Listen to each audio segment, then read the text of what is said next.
So let me ask y'all a question. In terms of technology that you're using inside your organizations, because we're just getting blasted every day with this, what's the most important new technology that you're working with? I think honestly, it's still just calculators. It's just calculators. And can you make that calculate? And, I try not to keep it too fancy, because once I do, then I start letting other things take care of the information that I should be gathering myself. I was going to drop in what I really love getting is not necessarily surveyed information. I like to place myself in a location where people are talking about real estate in general, or where they're talking about stresses in their lives or successes in their lives. And so if you can, I don't know if it's a church organization, or maybe you can go be a barista for a day or something like that, right? And just hang out and listen to the way that people talk about things. It is an incredible insight. Like, I knew very quickly that there were two guys, and they were talking at a bar, right? And they were like, "Oh, we're going out and get drunk tonight because I no longer have any contacts in the government in one of these departments." It was like, there's 8 people and I have no email address to send things to anymore. Interesting. I guess we'll stay where we're employed. We're not going to quit our jobs now. Yeah. And you don't just get that because you read a report, right? Right. And so it's good. I like that. Yeah. Erwin, what are you seeing technology-wise that's helping you? Well, technology is great for research because we do a lot of industrial and manufacturing. You're able to really see if there's any environmental challenges. And I don't really care if you have a no further action letter from the federal government. That's a non-starter. So we're able to get this information really fast on properties just to see if it's something we want to look at. You're able to pull, sales comps, rent comps, and even those sometimes you can't even rely on because people like CoStar rely on people like me to give them information, which we don't give. So I don't know what anybody else is giving them out there.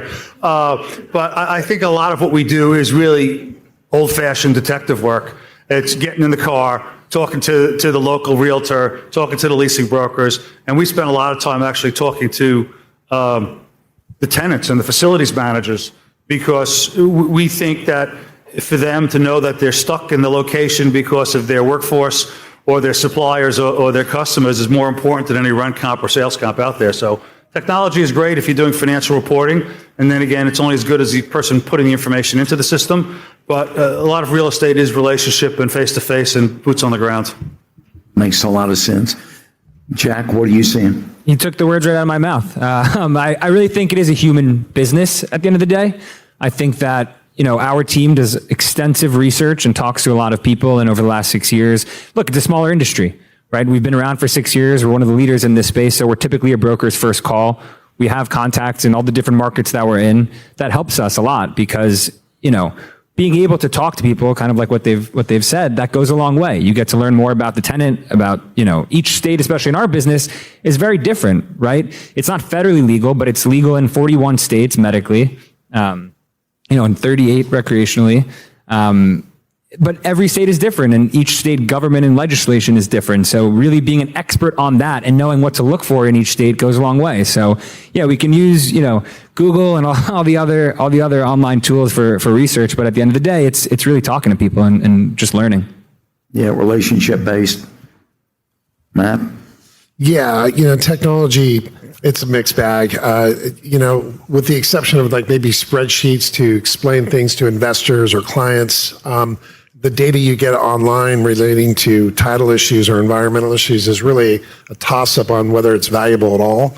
And in some elements of the lending industry, we had more technology or more cohesiveness back in the 90s than we do now. So hopefully that'll improve. Maybe we're just in a stepping stone process getting to the next place. But I think the calculator is probably the best technology, most reliable technology we have. Yeah, so any of you guys still using the Rolodex? I still have one on my desk. I can still beat people looking stuff up on a Rolodex versus using Outlook. I get it. Christ? Yeah, I hate to second what everyone else has said, but you know, there's a reason that they call the real estate industry one of the most antiquated asset classes, because it's a people and calculator business. Yes, there's been disruption with AI modeling, taking data inputs and modeling 70 different scenarios of how to underwrite a project. It could be helpful, but all of that is filtered through people with calculators. Yeah. Yeah, exactly what everyone said. I mean, you got CoStar, you have Placer AI, which is creepy as all hell. But at the end of the day, if I go to my LPs and I say, well, CoStar said rents were this, and I missed the mark by 20%, like, they're not going to go to CoStar and yell at them. Or there's a gentleman here at the last conference, or the past ones, he's probably still in here, that he either created or has an AI model that will take a blast of a deck, and put it into a model in like 2 minutes, which obviously takes me, and maybe if I could take my analyst, might take him 4 or 5 hours if he's fast. But at the end of the day, we got to double check that. So it helps us get to a point, but I think the closing point will always be relationship based, because money's coming from someone or somewhere, and I have to answer those questions back to them. And I agree with Brenton. Placer AI is creepy. It tells me, we know you're in this room. He and I both know, because you're on your phone, that you're in the room. Especially if you were hooking into the internet. We know you're here. My house got robbed by a 4-man team 4 weeks ago. Gloves, hoodies, masks, the whole bit. Worked on the gun safe for 35 minutes. The only thing that saved us is Jenny and I pulled into the driveway 10 minutes before they were about to break the safe. And the first thing my son-in-law, who's a detective for the Austin Police Department, said, well, we can look up and see whose phone was being used in the house, provided they clicked into the internet. And of course, that's how Placer does that. Unfortunately, these guys were smart enough. Nobody clicked in to check scores of the game or anything like that while they were robbing the house. So anyhow, one last thing. Is there anything that this audience can help you guys in terms of product that you're looking for? Absolutely. We are rather bullish on office space over the next 18 months or so. We expect distress in that market over the last few years. You know, a lot of people bought 4-bedroom houses because they wanted an extra office at home, right? And so, yeah, Joe, I think you're right. I still want one of those trophy assets downtown with my name on it. Let's do it. There you go. There you go. So, and also, I shared this last time in Florida. I thought it was interesting that Zoom sent out a memo asking everyone to come back to the office. What can we do here, Morgan, to help you? I guess we're always looking for interesting deal flow, people that have an idea or have an industrial or flex deal, may not know how to fully put it together. And anyone else who's interested in diversification and wants to learn about multi-tenant and flex and industrial and compounding rents, take your body weight, compound to 3% a year for 10 years. It gets pretty ugly, and that's how we create value. We're happy to teach you. Cool. Jack? Yeah, I mean, the family's always looking at niche industries. Over the last 6 decades, there's always been something that they found. So I think, one thing that I've, always been taught growing up and even into to today, you always want to play in a place that other people aren't playing in, right? That's really where the alpha is. So if anyone's got any interesting ideas, let me know. Yeah, Matt, how can we help? I think it's a great time for investors to jump in who've been heavy in stocks and in other areas. That real estate is really, particularly the debt side, which is what we do. I think there's tons of opportunity the next 3 years. I think we're at the point of the business cycle where real estate debt is an excellent option. Yeah, I would agree. Christ, what are you seeing? How can we help?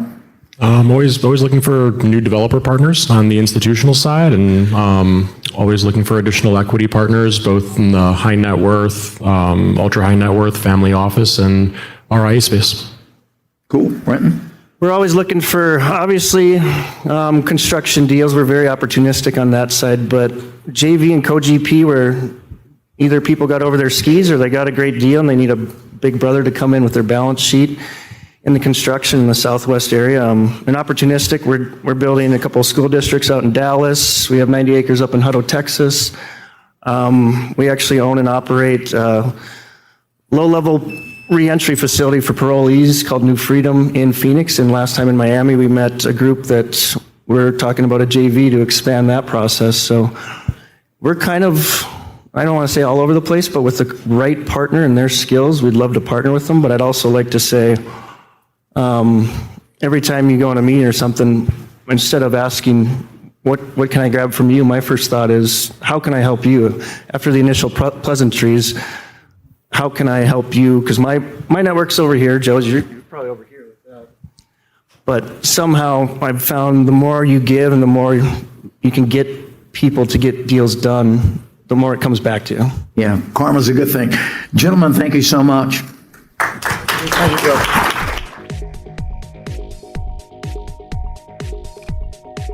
If you are a founder, raising capital, developing real estate, or you're an investor, would love for you to get involved in the Family Office Club. I've run this community for 18 years now. We've hosted 300 live events. We have 17 million social media group members and followers. We have the #1 YouTube channel on family offices. We have the #1 most popular podcast on family offices. You can learn more about us and our membership options at familyoffices.com. We have 30 in-person events planned in 2026 and another dozen events this year. Please go to familyoffices.com to learn more.